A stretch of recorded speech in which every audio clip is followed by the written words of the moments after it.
built the bakery, this studio that we're in right now, in 2006, the end of 2006, and because we really wanted to have a permanent home.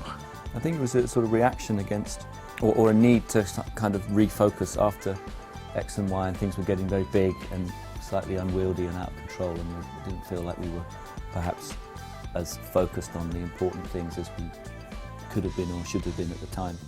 And it was just a conscious thing, right, we need to go back to the way that it was when we first started writing music, just being in, you know, this is basically a giant version of Johnny's bedroom at Camden Road.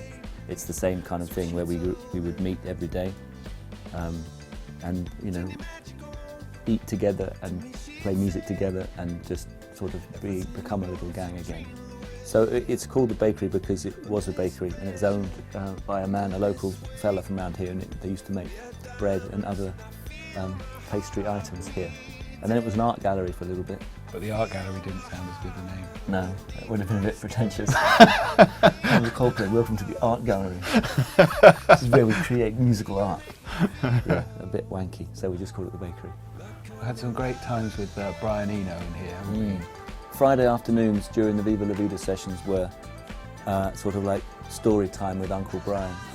Like all the, you know how at the end of school, at the end of a week, everyone starts to kind of, the tension disappears, and by about sort of 3 o'clock we get the kettle on, make a cup of tea, and then ask Brian to tell us stories about Talking Heads and David Bowie, and all these amazing musical moments that he was present at. So I think that kind of, those afternoons were just, you know, you felt like you were back at school again.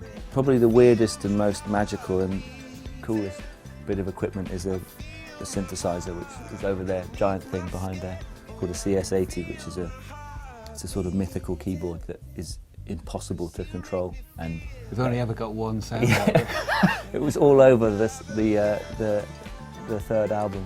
It was like, they've found this sound. It's the one, most of it, you press it and nothing happens.